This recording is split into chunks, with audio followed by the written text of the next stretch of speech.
liberty and justice for all.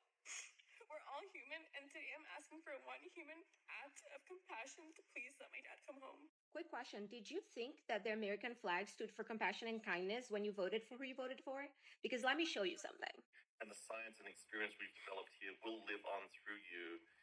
On behalf of the board, the leadership team, and myself personally, thank you for your passion, your ideas, and your perseverance. Perhaps more importantly, while we assembled phenomenal individuals together as a team, we fostered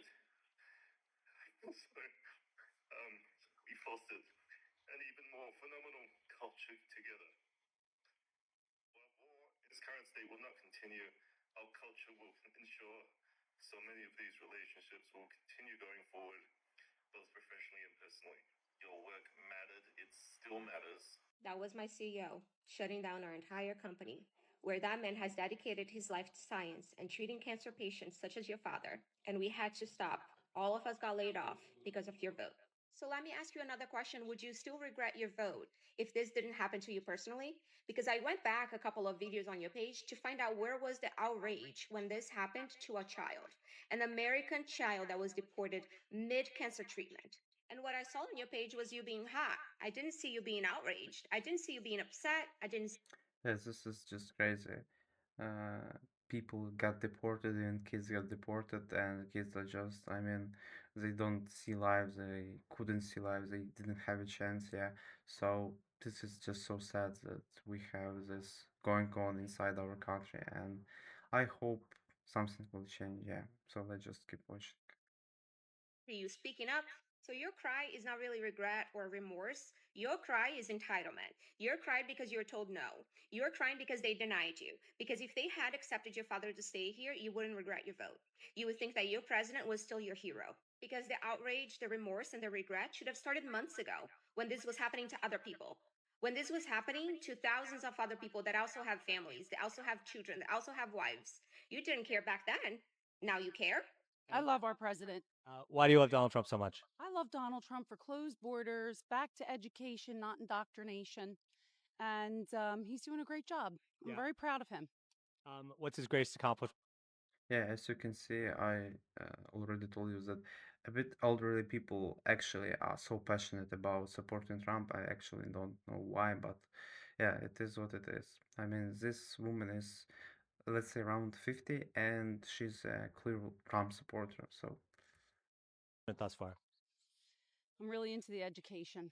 Would you like to see the Bible taught in schools? Absolutely. Yeah. Taught in schools, yeah. Yes, I love Charlie Kirk. Charlie Kirk actually got me back to church.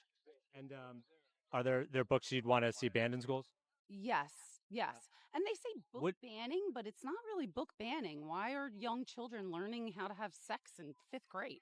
Yeah, I read about a book that has two daughters getting their dad drunk and then having sex with them. Yes. Should that be banned in schools? Absolutely, 100%. Yeah. Books where there's like just wipeouts of all like whole groups of people. Get rid of that. Just get rid of all of that. How about math and reading? But those things are in the Bible. What I just said. Yeah. So you'd like to have the Bible banned in schools? I don't want the Bible banned. All those liberals saying that this land belongs to the indigenous people. I have one question for you. Do you know a purebred 100% indigenous person living in the US today? And I mean mixed with nothing. Because you're saying it belongs to the indigenous people, so it needs to be 100% indigenous person. You know that? No, you don't know them. Because this land was conquered, settled, and colonized. So no, that doesn't mean that modern day, and I'm talking modern day, Mexican citizens can break modern day immigration and border laws. It doesn't mean that.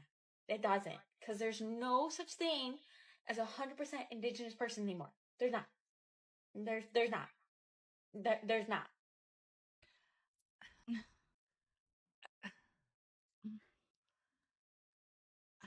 Realize that it's all women who are taking the public backlash and the brunt of these current regime's policies, because this is not a fact that is lost on me. First, we have Pam Bondi, who has been she testified in front of the in Congress last week. I mean, she lied under oath. She will one day go to prison, and she's doing this to protect all of these pedos in Jeff's files, including the Cheeto. And then we have Christy Nome, who is taking all of like the public heat of the ICE horrific awfulness. Like she's basically the one who's propped up to take all of the blame for this modern day Gestapo. And then we have Caroline Levitt, who is lying through her teeth every day, just has to come out and take the brunt of this administration, this regime's decisions. And they're setting the women up to be the ones who take all the fall for this. They're setting the women up, and they don't even realize it. And like, let me Yeah, I think just for sake of America, we should get rid of all the current like parts of administration, I would say, and we need new people, not those that have currently. Yeah, and maybe with that, it's gonna be much better in terms of economy, in terms of general stability, and yeah, this is crazy. Also, those Epstein files is just crazy. Yeah. tell you, I have no sympathy for these women. I just don't understand how people like that, like Jeffrey, etc., could have so much power and do those stuffs for years and not being caught. So them to go down with everyone else. But it's really ironic that it's all the men who are taking in this regime the back seat and putting all the women up in front, making them take the public brunt of everything.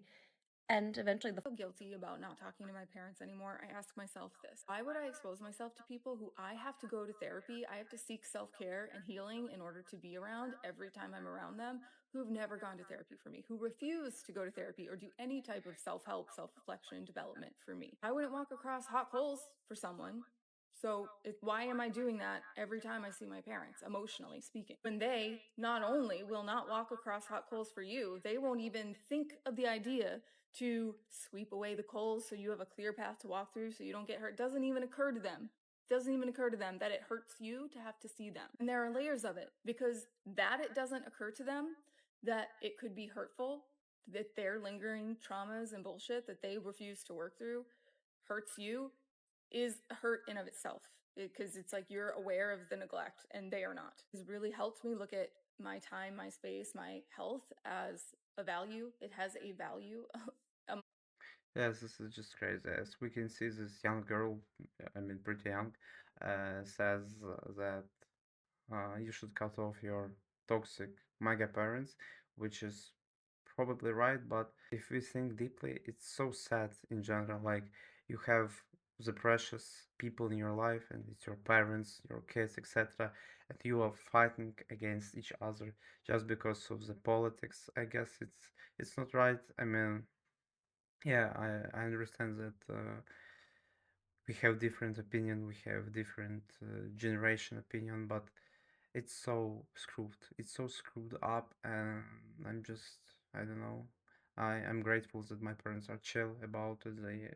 They are, I don't know, smart, I would say, but monetary value if you're talking about the cost of therapy, and it helps to take them off the pedestal, because naturally as kids our parents are on a pedestal, and by thinking of it this way you're taking them and putting them on the plane of everyone else. And when you look at them as just everyone else, they're really old miserable people who will never change, not even to save the relationship with their children. Like any cult with MAGA, there are different levels of investment. Understanding the inner workings of it is going to be crucial in getting people the fuck out. There are typically 3 levels that I would say. Number 1 is the person who was raised in that type of environment. I'm 23, so I was sort of brought up in that MAGA environment even before MAGA had a name. And there are some people who left, like me. I was around 17 and I was like, this shit is stupid. But there are plenty of people.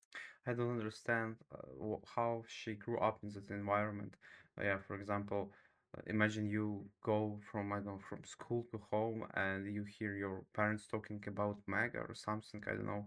My parents would never mention something like that because we're just living our lives. Why would we mention some kind of politics in our table, let's say? It's so weird.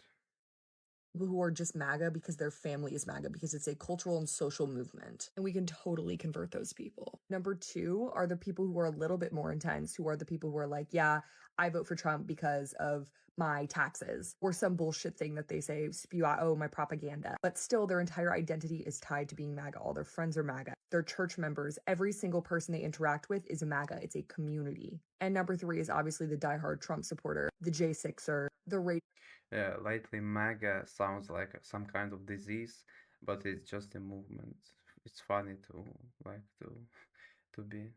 white supremacists. And I would say that tier three are the people that we're going to simply just have to fucking let go. But I think we really need to focus on the first two tiers if we want to get people out and dismantle it, because MAGA is not going to go away when Trump dies. And tier three are like often violent too. Welcome to MAGA Parenting Tips with the Doms. Today's topic, finances. Because in this house, we don't raise freeloaders or liberals. So the other morning, Is this real cereal? MAGA crunch, bro. This is too much. my kid asked me why we don't do free breakfast like they do at her friend's house. I said, because around here, nothing's free but the grace of God, and even that comes with a price. See, we don't believe in government handouts, and my fridge doesn't do welfare. There's no snap or wick in this kitchen. If you want cereal, do a chore. You want pancakes? Show me some effort. If you want bacon, you better start contributing to that household fund. See, last month, my 3-year-old daughter didn't pick up after herself for about 2 weeks. Guess who was pretty hungry by week 3? As it says in Patriotonians 4:2, he who shall not mop shall not eat. And in this family, if you don't work, you don't waffle. So follow me for more MAGA parenting advice, where blessings are earned, not served. So I just shared all the photos of what happened when my grandmother's caretaker was arrested and how her house was left after they were arrested and removed. That was basically what my dad did, and stole tens of thousands of dollars. And then her other son stole hundreds of thousands of dollars and left her to where she almost lost her house. Typical MAGA supporters. The only thing she had left to her name. Luckily, my sister and I were able to help her out so where she didn't lose her house. However, I was 3 months postpartum, and I ended up having to go back to work full time with the Army National Guard. I was deployed during a COVID mission during all this. So 2021 was absolutely the craziest year of my life. And that's when all of my politics and everything in my life changed and switched. As a licensed therapist who specializes in trauma and family conflict, let me tell you a lot of what I'm seeing inside my practice. The current administration is dividing families. From Gen X all the way down to Gen Alpha, there are huge rifts for people whose parents or family voted for Trump. Because as many people know, it's not just a political divide. This is an administration who... Imagine that you have, I don't know, a grandmother or grandfather, and you don't speak with them because they voted for Donald Trump, and you have known them for basically whole your life. Same goes for them, and it's kind of weird and awkward, I would say. I mean, it's a bit screwed, yeah. has actively harmed marginalized people, who has actively worked to strip away our rights, who is actively working to bankrupt many Americans and causing federal employees to lose their jobs. There are so many people who are deeply and profoundly affected by this administration that they cannot just sit across the dinner table from their parents anymore. Yeah, actually, I had similar issue. I mean, mostly elderly people support more Trump than younger people, yeah. And older generation, which is, let's say, my grandparents support him, but my parents doesn't for sure, and they have some conflicts about it. But I don't know what we can do about it. I guess this is just an old generation that thinks like that. Yeah, let me know in the comments what you guys think about it. As therapists, we're the ones getting your family members who are just absolutely devastated and gutted So guys, that was it for now. Let me know in the comments if you have mega parents, if you're struggling with them, or you have, I don't know, maybe mega grandparents or mega friends. If you have mega friends, it's weird, but it's okay.